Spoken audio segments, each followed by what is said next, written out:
নামাজটা ছাড়েন না, যত পাপ করছেন করেন, আমি বলি নামাজ ছাড়েন না।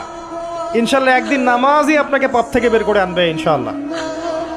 শয়তান আপনাকে হতাশ করতে চাইবে, শয়তান আপনাকে হতাশ করতে চাইবে যে তুই তো গার্লফ্রেন্ডের সাথে কথা বললি, রাতের বেলা পর্ন দেখলি, তুই তো ফ্রি মিক্সিংয়ে আছিস, তুই মাদক দ্রব্য খাচ্ছিস, তুই কাজে ফাঁকি মারিস, তুই ট্যাক্স আদায় করিস নাই, দুর্নীতি করছিস, তুই আবার নামাজ পড়বি কেন? শয়তান আপনাকে এগুলো বোঝাবে কিন্তু যে নামাজ তো আমার শোভা পায় না, আমি তো অনেক পাপী মানুষ।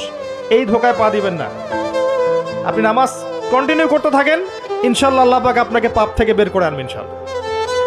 ওই নামাজটা যদি ছেড়ে দেন তাহলে আর কোনো হাতিয়ার বাকি থাকবে না।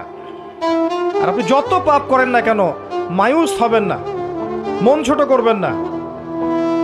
আপনার একটা সেজদা, যে সেজদা আপনি চোখের পানি ঢেলে দিয়েছেন আল্লাহর কাছে যে আল্লাহ আমার ভুলগুলো তুমি মাফ করে দাও, আমার তওবা তুমি কবুল করো, ইনশাল্লাহ দেখবেন ওই একটা সেজদা যদি কবুল হয়ে যায় আল্লাহ পাক আপনার সব গুনাহ মাফ করে দিবেন ইনশাল্লাহ।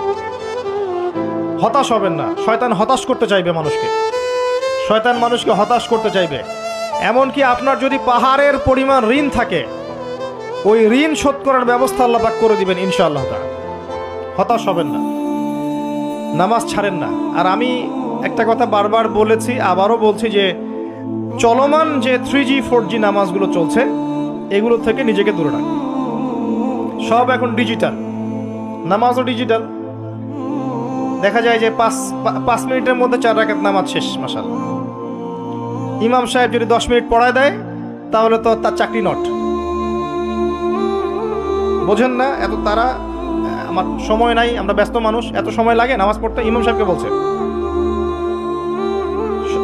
কমিটি ইমাম সাহেবকে চার্জ করছে, অথচ ইমামের উচিত তাদেরকে চার্জ করা। উল্টে গেছে এখন আর কি। ওইদিকে আসবো আমি।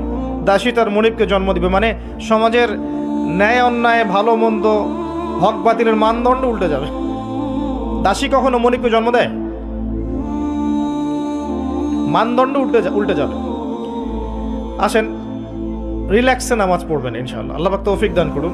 নামাজের মধ্যে যা পড়ছেন এটাকে বোঝার চেষ্টা করতে হবে অর্থটা, তখন দেখবেন নামাজে মনোযোগ বাড়বে ইনশাআল্লাহ। তার আগে অজুটাকে ভালো করে করবেন, তাড়াহুড়া করে অজু করবেন, রিল্যাক্সে অজু করেন, অজুর অঙ্গগুলোকে সুন্দর করে ধন। অজু পরিষ্কার হয় না, এই জন্য নামাজে মনোযোগ থাকে না।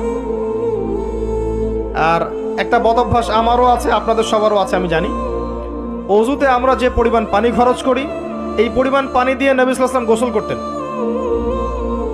হ্যাঁ, আর আপনার মাথায় যত চুল আছে তার চেয়ে বেশি চুল ছিল নবী সাল্লাল্লাহু আলাইহি ওয়াসাল্লামের মাথায়। আপনার 2-3 জনের মাথায়